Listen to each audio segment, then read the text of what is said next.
여러분, 지금 공시가격을 엄청나게 올렸죠. 아니, 올릴 거예요. 결국 2030년까지 아파트만 예로 들었을 때 다 90%까지 올린다고 했지 않습니까? 아파트만 예로 들었을 때. 공시가격이 올라가면 세금은 장난 아니게 올라갑니다. 예. 아파트는요, 2025년까지 90%. 예. 그것도 15억 이상. 고가 아파트는요. 예. 9억에서 15억은 2027년. 그리고 9억 미만은 2030년에 모두 현실화율을 90%까지 올리겠다는 거예요. 그럼 여기다 세금을 매긴다는 거 아니에요? 여기다가. 그런데요, 이렇게 현실화율을 올리겠다 하고 정부가 발표를 했더니 지금 시장에서는요, 또 서민 죽이기 한다 하면서 난리를 치고 있어요. 실제 청와대 청원 거래도 올라왔습니다. 공시지가 현실화는 세금 부담만 높이는 서민 죽이기 정책입니다 하고 청원길이 올라오기 시작했어요. 이게요, 가진 사람 입장에서는요, 어떠한 위험이든 회피하려고 듭니다. 절대로 그 위험을 맞바람으로 받지는 절대 않습니다. 그러면 위험 회피를 어떻게 할 거냐? 당연히 세 들어온 사람에게 증가하겠죠. 세 들어온 사람에게. 전세를 들어왔든 월세를 들어왔든 세 들어온 사람에게 조세를 증가하는 현상이 분명히 나타날 겁니다. 이게 인간인 이상 누구나 마찬가지일 거예요. 그렇게 나는 위험을 회피할 거예요.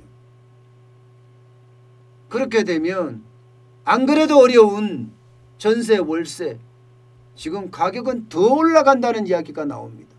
더 올라간다는 이야기가. 지금 보세요. 시장은요, 여러분, 전세 대란이라고 이야기하고 있습니다. 전세 대란이요. 전세 물량이 안 나오잖아요.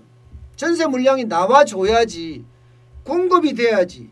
이게 수요가, 초과 수요가 안 되는데 지금은 초과 수요가 아니라 과잉 수요라고 이야기할 만큼 전세에 대한 수요는 엄청나게 많아지고 공급은 그만큼 줄었어요.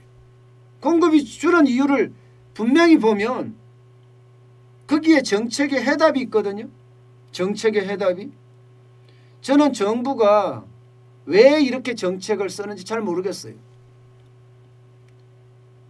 부동산 정책이 23번 냈다, 24번 냈다 이런 이야기가 계속 나오니까 이제는 뭐 대책 발표를 그렇게 안 해요. 그죠?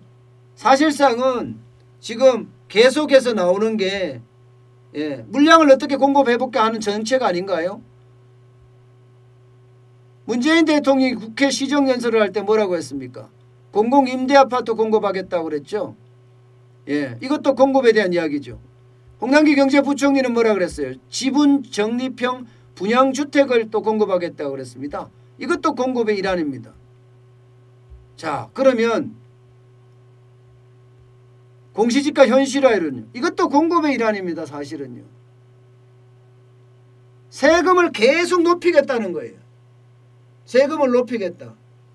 너네들이 집 안 내놓고 배기겠어?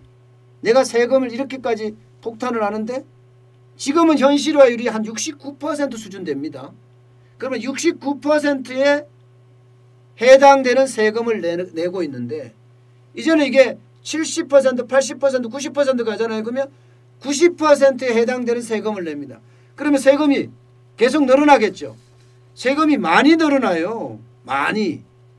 예를 들어서 공시가격이 10억 7,700만이다. 마포 레미안 푸르지오 전용 84제곱미터 1주택자의 경우에요. 올해 보유세는 재산세하고 종합부동산세를 합친 걸 말합니다. 324만 9,360원이었습니다. 내년에 가면 3% 이상 오르겠죠. 공시가격도 오르고 그러면 454만 8,036원입니다. 2022년에는 607만 1,323원입니다. 2030년에 가면 1,000만 원이 넘습니다. 1,314만 원이에요. 그러니까 이게 무슨 말이냐. 세금 폭탄을 계속 때리는 거야. 다주택자 집 내놔. 임대사업자 집 내놔. 법인사업자 집 안 내놓을 거야. 이렇게 하는 게 지금 정부의 정책이 결국은 규제로 인해서 공급을 어떻게 해보겠다 이런 얘기잖아요. 규제로 인해서 어떻게 공급을 끌어내겠다. 여러분 이런다고 집 가진 사람이 내겠어요? 예? 집 가진 사람들 입장에서는 예, 그나마 집을 살 수 있는 여유가 있다는 것만 하더라도 돈이 있다는 이야기예요. 돈이 있는 사람들이 지금까지 버티고 있는 거지 돈 없는 사람은 지금 못 버텨요. 예. 그러면 생각을 해보세요. 이런 식으로 옥죄서 규제해서 이렇게 시장 문제를 해결하려고 하는 것 참 나쁜 거예요. 사람은요 심리적으로 규제한다 이러면요 반발심이 생깁니다. 사랑의 매라고 하지만 맞으면 반발심이 생겨요. 그러다가 더 맞잖아요. 처음에는 아팠던 엉덩이가 더 때리면 어느 정도 무감각해지면서 그래 네 마음대로 때려라. 그냥 맞는 거야. 숙제도 안 해와 그 다음부터는. 이런 현상이 시장에서 나타난다는 거예요. 이런 현상이. 그럼 정책을 안 믿는다는 겁니다. 결국은. 지금 풀어야 될 숙제는 왜 임대차 시장에 공급이 일어나지 않는지를 먼저 보고 그 문제부터 해결해야 되거든요.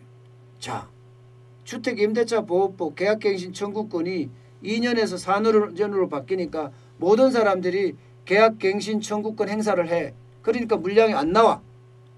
주변이 너무 많이 올랐으니까 자기도 옮길 데가 없는 거야 사실은. 예. 그래서 2년 더 계약을 하는 거야. 그래서 물량이 안 나오고.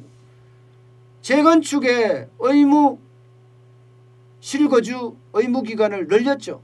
그러면서 재건축은 내가 들어가 살겠다. 그러면서 다 쫓아냈어요. 거기 사는 사람들. 물량이 그래서 더 없어진 거예요. 여기다가 신도시 조기 분양한다고 해서 문제가 생긴 거 아니에요.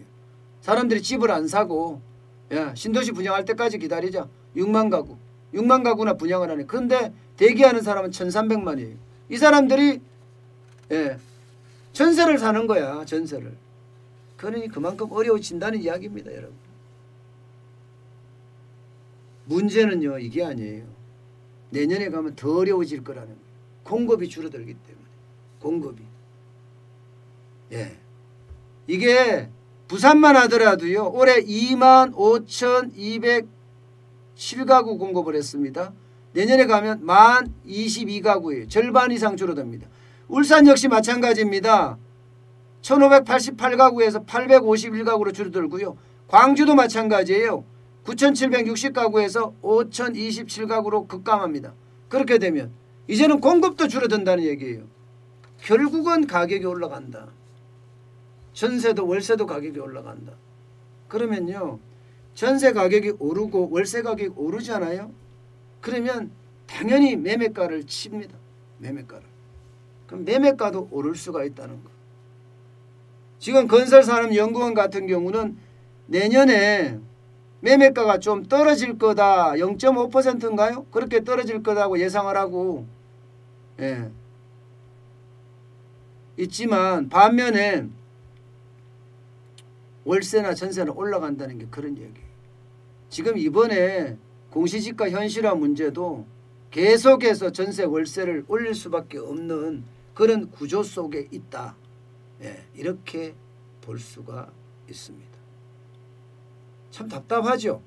정부의 정책이 예, 포지티브 정책을 써야 되는데 네거티브 정책을 쓰잖아요.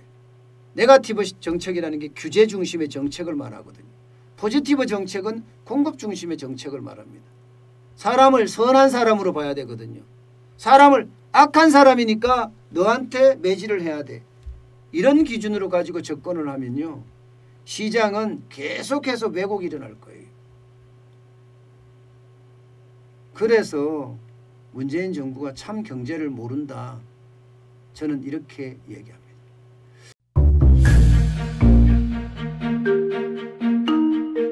세종대왕과 샤넬 넘버5, 벤츠 자동차의 최고급 기종인 마이바흐의 공통점을 아시나요? 바로 침향입니다. 침향이란 동남아시아에서 자생하는 침향나무가 상처를 입었을 때 스스로를 보호하기 위해서 분비시키는 침향나무의 진액입니다. 진침향은 태국산 침향과 러시아산 녹용, 그리고 국산 홍삼, 백봉령, 산수유, 당귀, 숙지향, 꿀로 이루어진 침향환으로 만성 피로나 또 스트레스, 기력이 저하된 직장인분들, 또 수험생들, 연세 드신 어르신분들이 드시면 좋은 환입니다. 진침향 여러분들께 자신있게 권해드립니다.